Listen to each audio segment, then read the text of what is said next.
Hey guys, what is up? It's a live episode of the McAllister Hours podcast. I'm your host, Lois Cole McAllister. I happen to have the day off today on a Monday, and with this new job I got coming in, I'm probably not going to be able to do this really anytime soon. So I figured, why not? Why miss the opportunity to just kind of do a fun little live stream here on the YouTube channel and just kind of talk some of what's been going on. The Oscars happened last night, so I thought I would kind of give my little 2 cents on that, etc. I just want to say, for those of you who've been tuning into the fundraisers, the live streams, God, that coffee fucking makes you burp. The gaming live streams, for those who've been tuning into that, thank you so much. That really does a lot for the film we're trying to make, and just, the podcast in general. I like to think of what we're doing more now as kind of a hub, as you say. I want to think of them Couch Hours less as a podcast and more as a hub at this point, just a general hub for content that's kind of just related to everything we do, including the Unhinged, Uncensored, including the Guts and Gore podcast, everything. So again, just thanks everybody all of you who keep tuning in, keep fucking with us. It means a lot. So I thank you for that. Okay. So a few things I want to talk about. The first of them, I thought I would just give my 2 cents on the State of the Union. I know it's been about 4 days since this has happened, so it's a little late on the kind of the response to this. I thought about maybe doing a reaction, but I had family events going on that night. I didn't even realize it was happening. I had a family member I was hanging out with him and his kid, and he was like, yeah, he's just talking about the State of the Union. Like, I had no fucking clue that was even happening. So apparently Biden talked for a little more than an hour about what's going on, the gist. And I did try to sit down and watch this the other day, and I made it about 5 minutes before I just kind of was like, okay. My interest for this kind of stuff has waned over the years, because I think you just realize when you're invested in it, when you're in the trenches, it's a cycle. It's the same thing over and over again. And it's kind of, in a way, it's kind of futile in a sense to really think about it that much and really give that much energy into it. I considered doing I've talked about before, I've considered doing a political podcast in the past. And it's just something I ultimately always decided, like, it's just not worth the stress. It's not worth the pressure of all that. So, and it, like, having to be, and also the weight of being a political podcast. Like, I feel like even doing this shit, like even bullshitting, there's kind of a part of me that doesn't really want to be saying anything inaccurate, right? Because you do, in a weird, it's not even really a sense of responsibility, but more just so wanting to maintain a sense of credibility when you're talking, right? Like, you don't want to just be that asshole who's just, ends up on a compilation at some point of just like, this is the guy who said this and really meant this, whatever, that kind of thing. Not that matters, but I just don't want to be a negative influence on people. Anyways, unlike our current president of the United States, who gave what I listened to, a very interesting 5 minutes, because really everything that I've heard of in reaction to this has really just been about, like, how this whole thing really opened. The first thing I'll say about how this whole thing opened is the theatrics. Anytime the federal government is on national television, it's astoundingly hilarious. How excited they are, how self-lavished they seem to be. It's really astounding how these people really really will just go on television and just play this whole thing with a straight face. So let's just watch this. I wasn't going to react to this, but I said, fuck it. Let's do it. Let's just see what... Oh, fuck. I don't want to do that.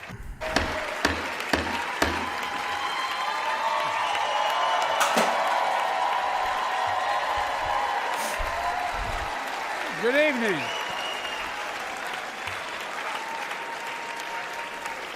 Good evening. Good evening. If I were smart, I'd go home now. Yeah. Might be one of the smartest things he said. Mr. Speaker, Madam Vice President, members of Congress, my fellow Americans. In January 1941, Franklin Roosevelt came to this chamber to speak to the nation, and he said, "I address you at a moment unprecedented in the history of the Union. Hitler was on the march. War was raging in Europe. President Roosevelt's purpose was to wake up Congress and alert the American people that this was no ordinary time. Freedom and democracy were under assault in the world. Tonight, I come to this same chamber to address the nation. Now, it's we who face an unprecedented moment in the history of the Union. And yes, my purpose tonight is to wake up the Congress and alert the American people that this is no ordinary moment either. Not since President Lincoln and the Civil War have freedom and democracy been under assault at home as they are today. What makes our moment rare is that freedom and democracy are under attack both at home and overseas at the very same time. Overseas. So, you know what? Putin of Russia is on the march. That's actually a pretty good place to end. I feel like end that clip. Because, yeah, I mean, that's really how it feels, right? That's really how it feels with at least like I'm not saying that's how it actually feels, like with how the narrative is spun, right? First of all, there's something kind of ridiculous and ingenuous. I don't even know if I said that right. Anytime somebody compares what we're experiencing, what we're experiencing currently politically and all that, even remotely to what is happening or what happened during World War II. Quite a ridiculous feat, I think, to compare either the conflict in Ukraine, Gaza, or, Donald Trump being a presidential candidate potentially in 2024. To equate any of these things to World War II is extremely disingenuous to the people who actually did suffer in World War II, the people who really did suffer during that time. Whether both being on the lines or being victims of the Holocaust or really whatever, right? I mean, you name it. I think to conflate anything that we're experiencing right now with that, it's just really disingenuous for that. And it's really bold. It's really bold how the president is really acting, right? And it's so revealing when we have a president like Biden, who is clearly not operating on his own, who's clearly reading a script that's handed to him. And this has always been the case, right? I mean, this is the case with Trump. This is always the case when it comes to that. But to see it so blatantly put in this fashion that we are in World War II territory, in current times with either of these situations. I don't even think I really need to get into it, right? I don't even really need to get into how ridiculous that is. First of all, with a presidential candidate who has not enacted anything remotely near a Holocaust. Let's be clear on that.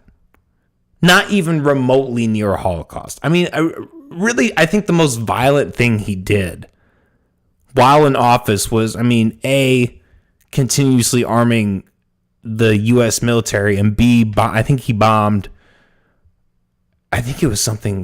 maybe it was Gaza. I think it was Gaza in 2021. I think there was a bombing there too, if I remember correctly. Which are not good things, let me add, but like to equate these things to a Holocaust It's insane. And then to equate a conflict, which, I mean, it's kind of in a way ironic that he quotes it to World War II, because the conflicts that are happening both in Gaza and in Ukraine are a direct result of World War II, right? A direct result of, hey, we have this war and we're going to have this land that is dispersed in certain ways, and then we're going to have disputes because of that. I mean, that's really what this comes down to in either of those. But to equate that to the Holocaust, to equate that to what Adolf Hitler is doing, or not is doing, wow, did. I mean, it did in his lifetime, and did, in Europe, to Jewish people, to, whoever, to all the people that were harmed in that whole event. It's just really disingenuous. It's really sad. It's a sad time we live in. I think it marks more than ever a time to, I urge anyways, for people to really kind of start to detach in a healthy way, right? I mean, I think it's still important to be aware of what's going on. It's still important to be aware that Joe Biden is giving a State of the Union, and that, he's giving a signal to how this entity feels, how the government feels, right? If you're a slave, it's important. I mean, it's good information to know how your slave master is doing, right? Like what's going on, what your day's going to be like as a slave, as wrong as it is, as awful as it is, to be a part of that system and to have to fund a government that's like that. It's important to stay up. It's important to stay informed, right? So it's kind of a hard thing to balance in my mind. But so I just thought I would kind of give my 2 cents on that, what I think. And it's this is what this is really doing. I mean, it's fueling a lot of fire. It's fueling a lot of heat behind this election. The thing that makes me nervous more than anything with this election cycle is the social unrest. Not even necessarily in violent terms. Also, although that is obviously one of the most awful ways it can happen, but even just day-to-day life. Whichever way it goes, people are going to be bitter about it. People are going to be upset about it. They're going to be, family events are just hard to go to sometimes. I mean, this day and age, I mean, that there's a likelihood that something will come up and you'll have to hear somebody's dumb ass fucking opinion on it. I've already talked enough about that, so I won't any further, but okay. Happier things to discuss. Last night we had the Oscars. And this is, before I get into this, I want to preface, because as people who know me know, I'm a very anti-establishment kind of guy.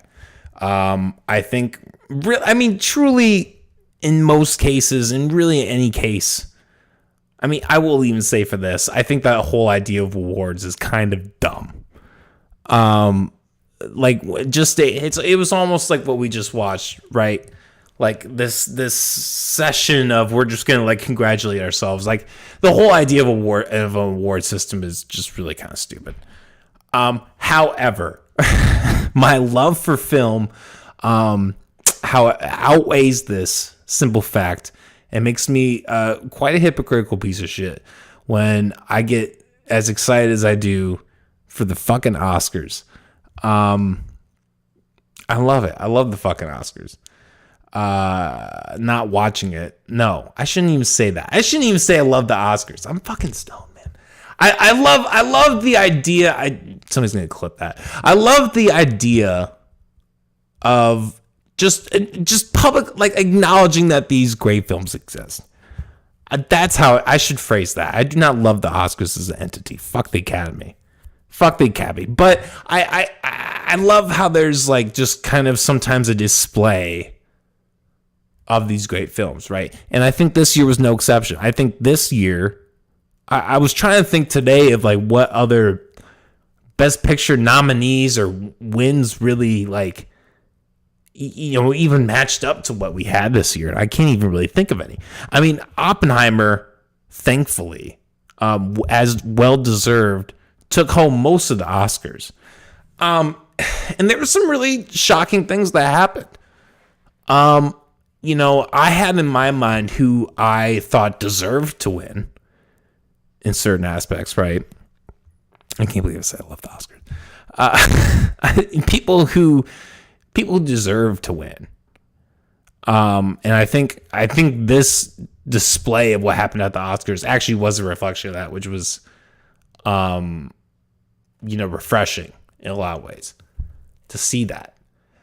But I felt like there were a lot of things that happened that were really kind of not what I expected. I expected Killers of the Flower Moon to get like at least some. I don't think it won a single Oscar, which is incredible, right?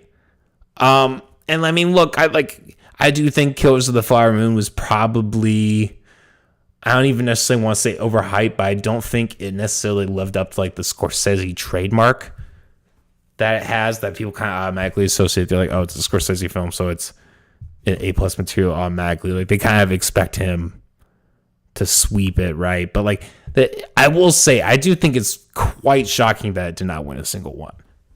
I'm shocked that De Niro didn't. I mean, De Niro did a fantastic job, despite how fucking old he is.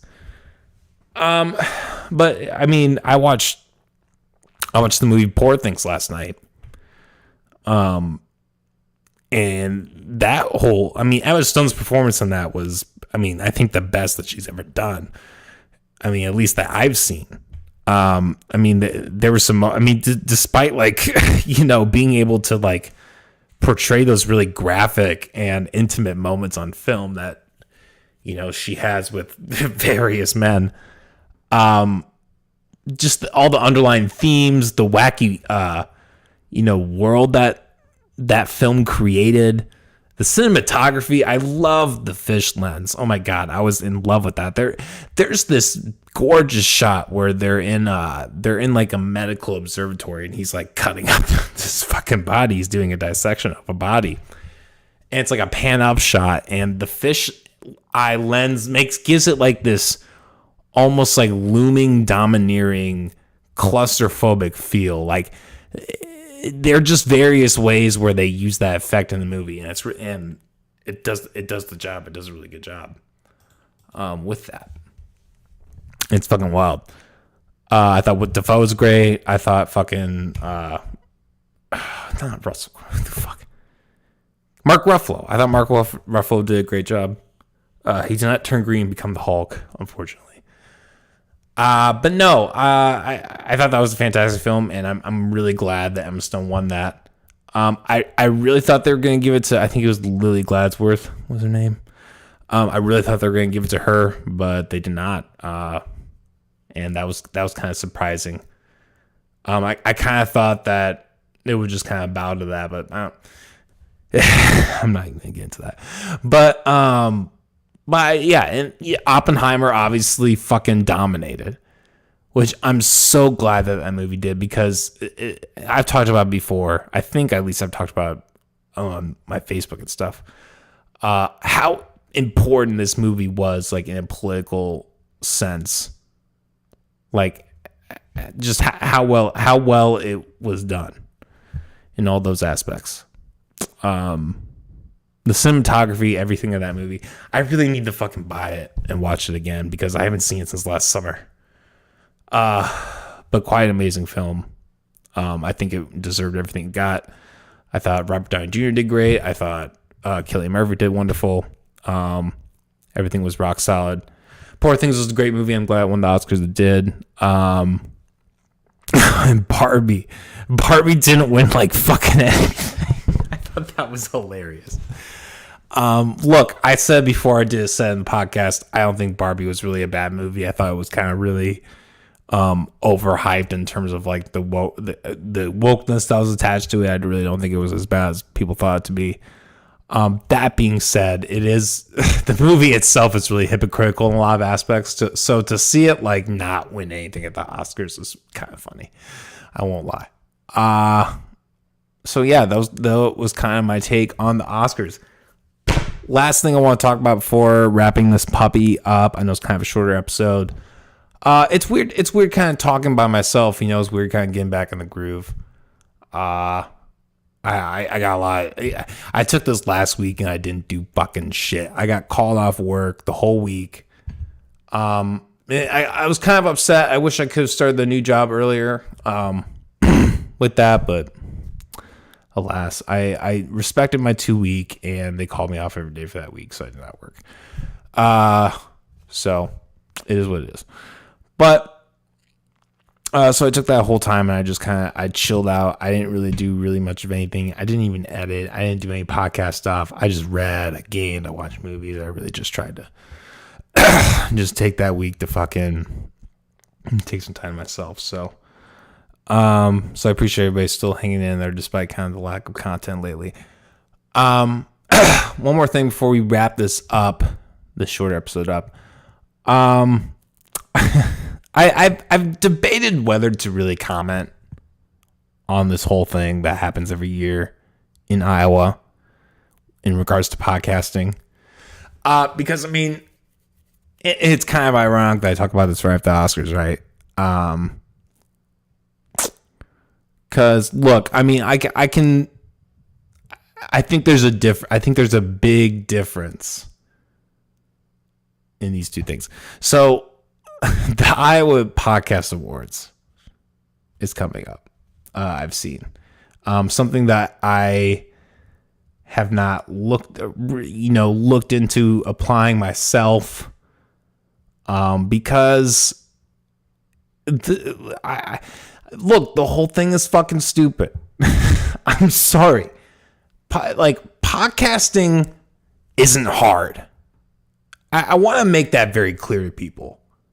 What I'm doing right now, all this does, what I do is like $500. Like $500. You can do what I do for about $500. And if you're able to pay like $10 a month for an RSS feed, you can basically do what I do. Anyone can do that. Any jackass can fucking make a podcast like that. Me and Lolo do it every week. We're two jackasses who do a podcast.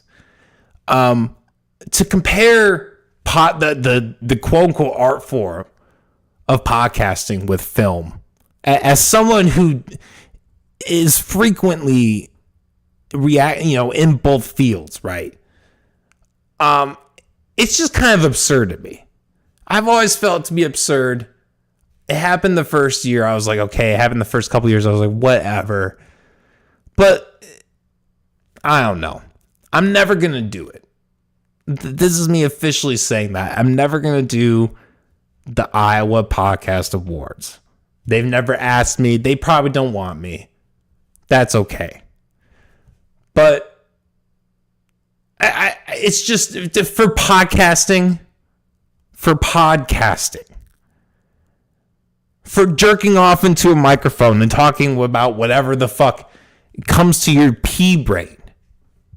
Whatever comes to your pea brain when you're talking to a microphone, like I am doing right now. That can get an award? Is that the society that we've chosen to live in? Look, I never did this to get an award, okay? I've never done this to get anything. I'm here because I'm a lunatic. I'm a lunatic who wanted to bring people into his home, strangers into his home, for years, and has built this platform and now doesn't know what the fuck to do with it. That's what this podcast is. It might burn out. It might die. This whole thing, the whole planet might explode. I'm going too long. I haven't taken my medication. No, I'm kidding.